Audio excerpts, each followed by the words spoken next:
Blessings in the name of the Lord Jesus. Welcome to Paraclete TV, making disciples through the power of the Holy Spirit. Tagalog po ng fellowship ay magsama-sama. Sa Griego pong salita, ang tawag po dyan ay koinonia. So yun po yung una, fellowship means commonality. Ang ikalawa, fellowship or koinonia means communication. Bakit dapat tayo nagkakasama at nagkakausap? 2, 1, bear one another's burdens and so fulfill the law of Christ. Para tayo nagkakatulungan, kung meron man sa atin na mayroong problema ang dinadala, kung meron man sa atin na kalungkutan ang dinadala, kung mayroon man sa atin na nasisyahan dahil nagtagumpay siya o may ambisyon siya na abot, tayo din ay nakikisaya sa kanya. No? Maliwanag po rito na ang komunikasyon po sa Tagalog po yan ay malayang pakikipag-usap, bukas na talakayan o pakikipagtalastasan. Ako magsasalita sa inyo, kayo magsasalita sa akin, then let us talk it together para maging maliwanag ang lahat. No? Kapag kasi sa isang samahan, mayroon kang gustong sabihin, sinisikreto mo, tapos darating ang araw, ikaw lang nakakaalam ng gusto mong sabihin, imbis na makabuti ito, mapapasama ka. Kay Jesus din po nang galing. No, mayroon siyang small group, mayroon siyang smallest group. Si John, si James, at si Peter, yung group 3 niya. No, yung kanya pinakamalapit sa kanya. No. Tapos mayroon siyang 12, at mayroon pa siyang 70, may 120, may 500, may 3,000, may 5,000. So makikita po natin na yan po ay galing sa Panginoon. So we communicate so that we can unburden ourselves. Pinapalaya natin ang ating mga sarili for the things na nagpapabigat sa ating mga puso. Ano man yan, the group can help. Amen. Kaya nga sa psychology, no man is an island because if you are only one in the island, mamamatay ka. We are created social being because we need one another.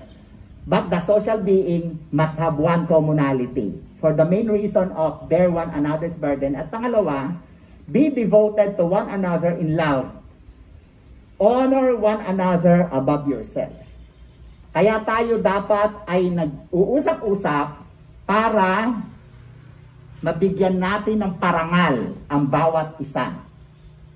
No, yung mga nakatanggap sa inyo ng parangal, medalya man ito, trophy man, o certificates, yung mga estudyante natin na binigyan ng mga medalya, alam nila kung ano ibig sabihin ng parangal. At alam nyo din kung ano nararamdaman ng pinaparangalan. Pag tayo nag-hallelujah, praise the Lord, purihin ang pangalan, pinaparangalan natin ang Diyos. Sa kapwa, paano natin paparangalan ang ating mga kapatid? By, ano sabi dyan?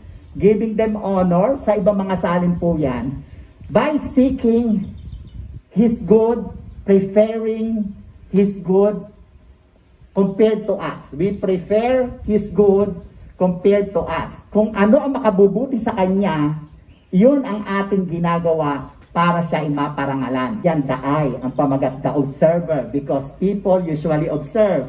At itong mata na to, marami po ito nakikita. When we say we honor one another in the fellowship, pinipili natin tignan kung ano ang maganda sa tao. Amen. Amen po ba dyan? Kung alam natin na siya po ay medyo madaldal, pero siya naman po ay masipag, piliin natin na tignan yung kanyang pagiging sa ating pagsasama-sama, pag-usapan natin yung pagiging masipag ng taong ito. Pag tinignan mo ang kanyang mukha, hindi naman pala, bungi naman pala siya, or bungal. Pero pag tinignan mo ang kanyang ilong, isa lang, ay matangos naman. So piliin natin para siya maparangalan, pansinin natin ang kanyang ilong, kaysa sa pag-usapan natin na siya ay bungal. We honor one another by looking at the good of others, especially, of course, of our brethren. Yan po ang tinatawag na communication. We use our lips to really lift to encourage everyone, to equip everyone, to comfort everyone. Pinipili natin na ang bawat isa, pag tayo nagsasama-sama, lumakas ang kanyang loob. Na kapag siya pumunta sa atin, nag-fellowship, malungkot siya, uuwi siyang masaya.